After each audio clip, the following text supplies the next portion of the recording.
Jadi sebab itulah mereka jadi batu api kepada penokong mereka sehingga menjanjikan perkara-perkara yang tidak masuk akal. Di antara yang mereka janjikan adalah kita mesti menang besar dalam PRN ini kerana kita nak bentuk kerajaan pada bulan Ogos. Jadi Walaon pun bekerjalah siang malam. Ya? Walaon pun panjat pokok, pacak bendera. Mereka berjihad, pasang bendera dan sebagainya. Untuk nak menentukan bahawa selepas PRN, kerajaan persekutuan akan terbentuk. Dan akhirnya, hakikatnya, buktinya hari ini, kita tunggulah 32 Ogos ni. Ya? Kata kawan kita tadi, 32 Ogos dia akan sumpah di hadapan Raja Putra di Istana Budaya. Jadi, doa-doakanlah Walaon, ya, supaya apa yang dicita-citakan oleh Muhyiddin akan tercapai. Dalam masa yang sama, kita dimaklumkan bahawa pihak polis telah memberikan signal merah untuk menjemput menantu dia bersama dengan seorang peguam yang telah melarikan diri ke luar negara, yang telah berada di luar negara. Dia kata dia tak lari. Tetapi dia beritahu dia tak nak balik. Dia kata dia tak lari, tetapi dia beritahu dia tak nak balik. Ini masalah dia. Yang seorang peguam tu kata, saya takkan kembali ke Malaysia kerana saya akan dianiaya. Wah, dia tahu dah dia akan dianiaya. Tapi kalau kamu benar, tidak sepatutnya lah kamu tak balik, ya, berdepan dalam mahkamah. Apa masalahnya berdepan mahkamah? Muhyiddin pun masuk mahkamah, baru-baru ni dilepaskan. Baru-baru ni dibebaskan. Apa takutnya? Kalau tidak merasa bersalah, apa nak takut? Balik je lah, ya. Macam menantu Muhyiddin tu, kamu kena balik, ya. Keluarga kamu, waris kamu ada kat Malaysia. Jangan kerana kepentingan diri, ya, untuk nak selamatkan diri, kamu telah menzalimi keluarga kamu yang berada di sini, yang merindui kamu. Jadi kenalah balik, ya. Apatah lagi bila kamu merasakan kamu tidak bersalah. Kalau tidak bersalah, baliklah, ya, berdepan dengan perbicaraan. Itu je kita nasihatkan dia. Tak payahlah menyeksakan diri, berada di luar negara, ya, sampai meninggalkan keluarga di sini. Jangan jadi macam Raja Putra. Raja Putra tu, ya, dah berapa tahun dah lari kat luar negara, duduk kat London sana. Difahamkan berada di Manchester. Ya, tak nak balik kat Malaysia sebab ada puluhan saman yang menunggu dia kalau dia balik. Ya, puluhan saman. Termasuk saman daripada Rosmah Mansur. Saya masih ingat lagi. Rosmah Mansur pun ada saman Raja Putra ni. Bila Raja Putra menulis bahawa Rosmah Mansur terlibat dalam pembunuhan Alton Tuya. Rosmah Mansur berada di tempat kejadian. Jadi Rosmah pun buat saman. Sebab itu dia lari.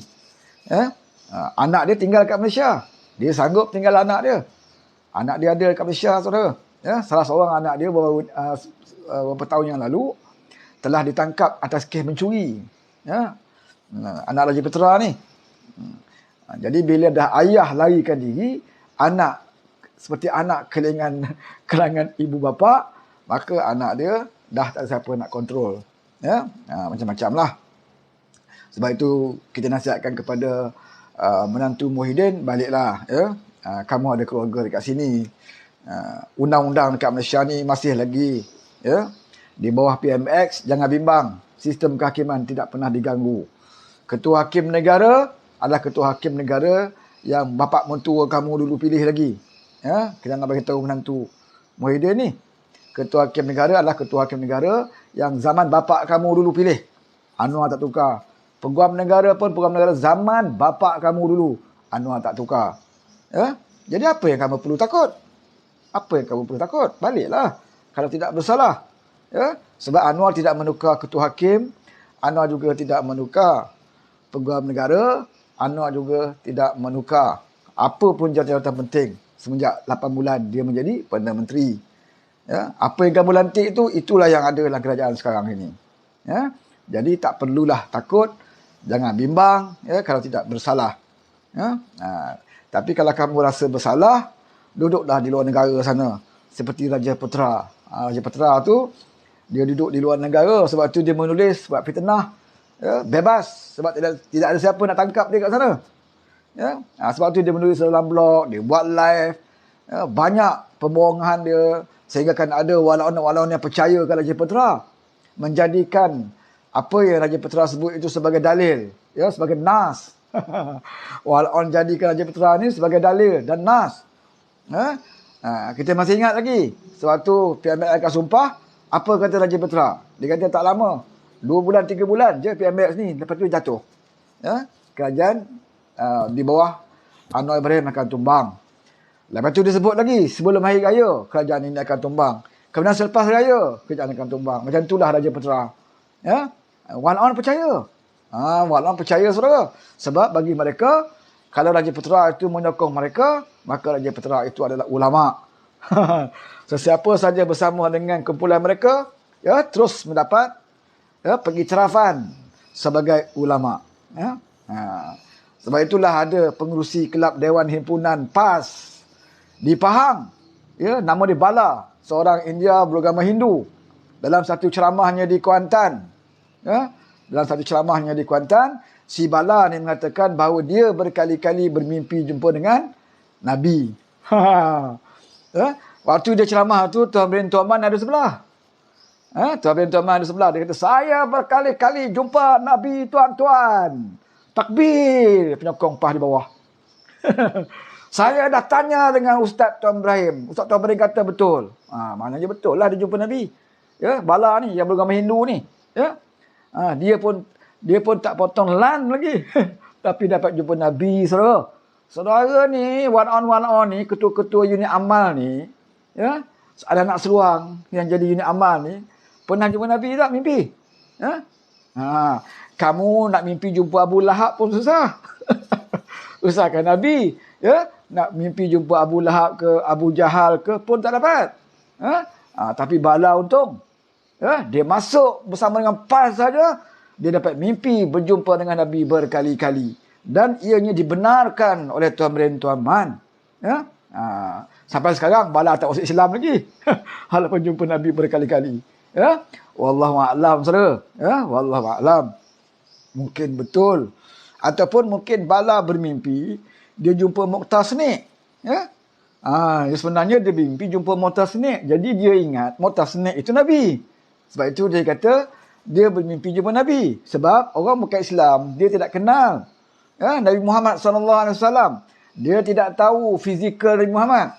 Sebab itu ada hadis yang mengajar kita tentang fizikal Nabi Muhammad. Supaya apa? Supaya bila kita bermimpi, mana tahu Tuhan bagi rezeki kita untuk kita bermimpi jumpa Nabi, kita boleh mengenali watak-watak dan fizikal Nabi ni. Memang Iblis tidak boleh menyerupai Nabi. Iblis tidak boleh menyerupai Nabi.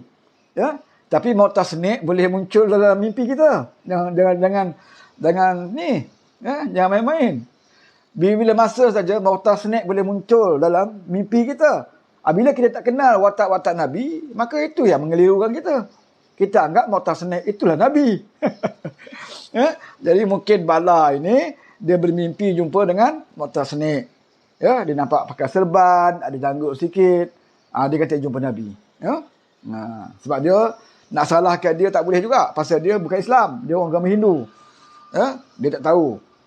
Dia ajar tentang fizikal Nabi. Macam kita yang telah pun belajar tentang fizikal Nabi melalui hadis-hadis. Bagaimana rupa paras Nabi berkulit merah keputih-putihan. Yang dada dia bidang, rambut dia ikal.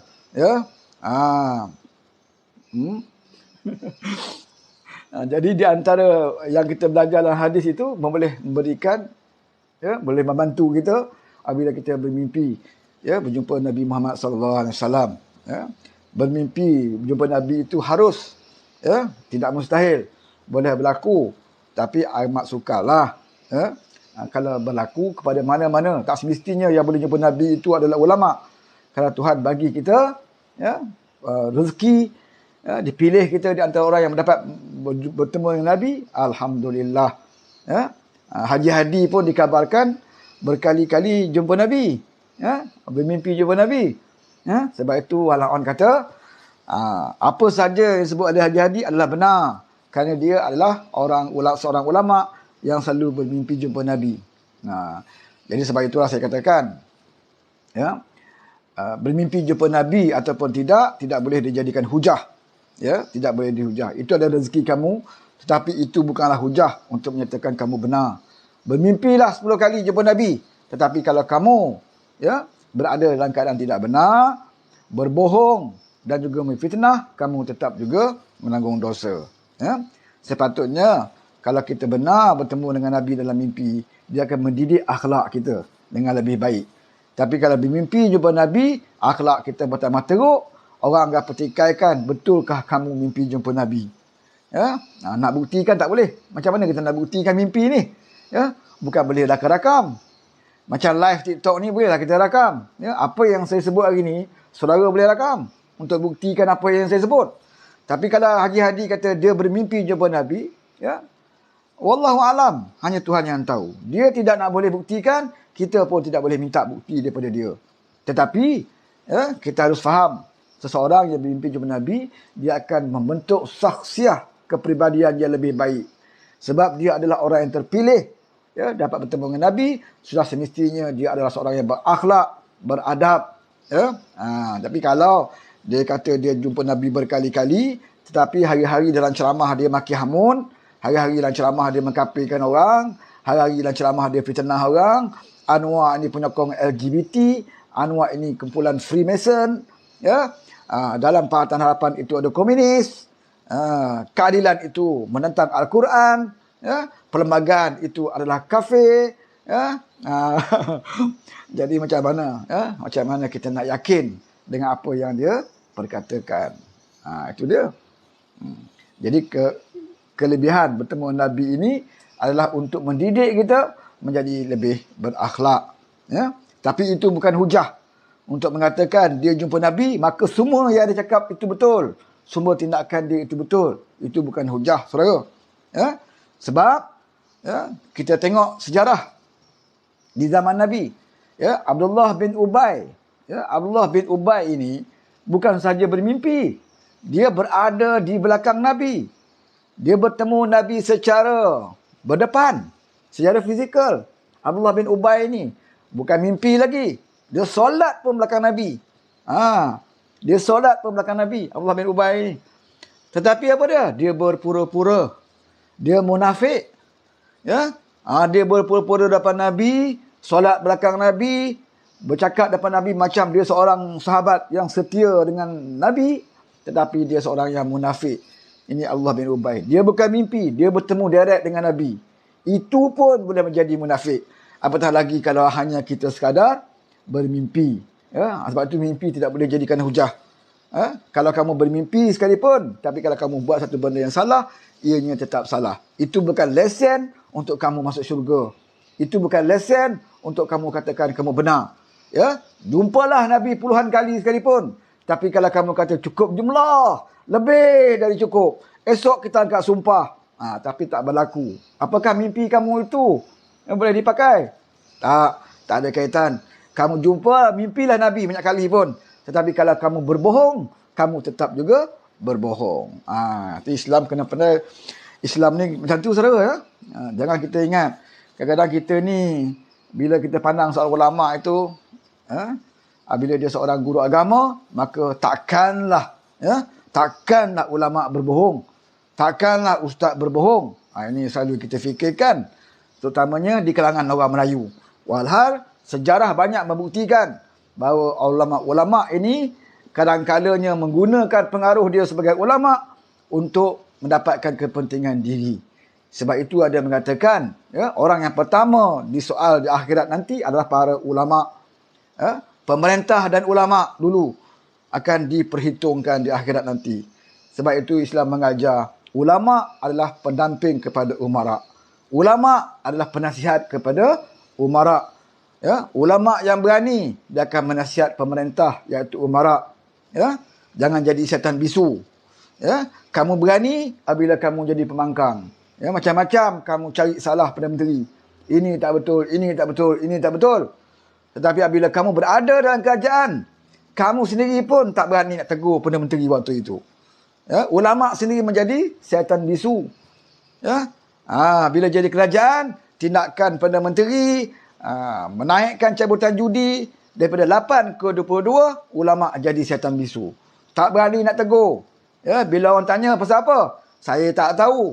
Saya tidak dimaklumkan. Parti kami tidak diberitahu. Itu jawapan dia. Apa guna jadi kerajaan kalau dasar kerajaan itu kamu tak tahu? Ya? Apa guna kamu jadi menteri? Apa yang diputuskan oleh menteri kamu tak tahu? Apakah kamu tidur selama ini dalam mesyuarat kabinet sehingga kan judi ditambahkan? Kamu tak tahu apa-apa. Ya? Katalah memang betul kamu tak tahu sebab kamu ponteng mesyuarat. Katalah sewaktu judi itu ditambah, diluluskan dalam kabinet, kamu tak ada. Kamu tak tahu. Tetapi tindakan kamu apa? Bila kamu tahu saja benda tu, kamu terus bertindak. Kamu terus mencegah. Itu yang Islam ajar. Ya? Islam ajar apa dia? Mencegah kemungkaran. Ud'u ila sabil rabbikal bil hikmah, dakwah, seru kepada Tuhan itu dengan hikmah. Hikmah itu apa dia? Iaitu apabila kamu jadi kerajaan, tegur dengan cara baik. Apabila kamu berada dalam mesyuarat. Ya. Sekiranya kamu dah tak boleh tegur dengan baik, gunakan kuasa yang kamu ada. Apa kuasa waktu itu? Ya, waktu itu kuasa PAS besar. Jangan lupa. Ya, waktu Muhyiddin jadi Perdana Menteri, waktu Kerajaan Perikatan Nasional jadi kerajaan, kuasa PAS itu besar. Dia penentu kepada kerajaan. Dia ada 18 ahli parlimen. Ya. Sedangkan Muhyiddin ke, Ismail Sabri ke, dia jadi Perdana Menteri hanya kekuatan 3 dan 4 orang saja majoriti. Bukan seperti Anwar Ibrahim ni. Anwar Ibrahim ni 147. Ya, seorang dah meninggal. Tinggal 147 ahli parlimen yang menyokong Anwar sebagai Perdana Menteri. Dan dia buktikan dalam parlimen sokongan tersebut. Yang di dalam undi percaya. Telah dibuktikan. Dia ada 147. Tetapi di zaman Muhyiddin, dia hanya ada 3 dan 4 orang saja. Lebih. Ya? Ismail Sabri pun macam tu. Antara 2, 3, 4 orang je. Sebab itu Muhyiddin tutup parlimen. Takut ada undi tak percaya kat dia. Dia tutup parlimen. Dia istiar darurat. Dia orang penakut. Orang bacul. Nak jadi Perdana Menteri, takut kalau jatuh, tutup parlimen. Yang susah, rakyat. Ya? Yang senang, dia. Itu dia cerita dia, saudara. Ya? Kerana nak lindungi kepentingan dia. Nak mendengi kuasa dia. Dia sanggup buat apa saja. Dia peduli apa rakyat susah. Dia peduli apa rakyat hilang kerja. Dia peduli apa rakyat tak boleh makan. Dia peduli tak peduli. Saudara. Kamu susah sangat, kamu pergi korek tabung kamu ke BSP. Ini zaman Muhyiddin. Kita nak bagi tahulah. Ya? Dia selalu sebut, saya malang, saya jadi Perdana Menteri zaman COVID. Jadi saya tak boleh buat banyak perkara sebab waktu itu COVID. Dia punya alasan. Kan? Tapi kita nak bagi tahu Muhyiddin, ya, COVID ini, ya, melanda negara kita bila? Sebelum kamu jadi Perdana Menteri. COVID datang ke negara kita sewaktu zaman kerajaan PH. Ya, zaman kerajaan PH memerintah, COVID datang. Apa yang kerajaan PH buat? Ya, Menteri Kesihatan waktu itu Dr. Zul, ya, menangani COVID dengan begitu baik sekali. Setiap hari dia bermesyuarat dengan Kak Wan sebagai timbalan Perdana Menteri. Tangani isu COVID. Ya. Zero kematian. Tak ada kes kematian pun. Dan beberapa orang yang dirawat hospital berjaya dikeluarkan dengan baik. Pelancong-pelancong Cina yang terlepas masuk, kita hantar balik. Zero. Tapi dalam keadaan kerajaan ketika itu tengah kawal COVID. Tengah kawal negara kita daripada dilanda oleh wabak yang besar ini. Ketika itu kamu berkumpul di Sheraton. Apa kamu buat? Kamu bukan nak bantu kerajaan. Ya? Kamu bukan nak membantu rakyat ketika itu. Kamu sedang berpakat, ya, dengan pak lebay, ya, yang pakai serban, pakai jubah ini, berpakat bagaimana kita nak jatuhkan kerajaan ini. Kerajaan yang sedang bekerja bertungkus lumus hadapi COVID waktu itu. Ya, kerajaan itulah yang kamu cadang untuk jatuhkan. Atas alasan cuma satu, iaitu kerajaan ini ada DAP. Itu je alasan dia. Itu saja alasan dia. Ya, nak menghalalkan tindakan dia. Ya, maka mereka berkumpul, berpakat, ya, dengan langkah syaitan. Ya, jadi apa yang berlaku telah pun berlaku. Ya, pengkhianatan pun berlaku. Di waktu COVID sedang melanda, Allah uji negara kita dengan satu bala bencana. Sepatutnya kita bersyukur dan kita solat hajat, mohon perlindungan Allah. Ya, mohon Allah lindungi negara kita. Kita insaf. Kerana Allah dah turunkan bencana besar yang tak pernah kita sangka. COVID ni penyakit yang tidak pernah berlaku sebelum ini. Dia bukan seperti taun, bukan seperti denggi dan sebagainya. Ya. Sepatutnya kita insaf. Tetapi manusia yang tamak ini, Allah uji dengan bencana, bala sekalipun, dia tidak akan insaf, malah bertambah jahat. Dia gunakan keadaan itu.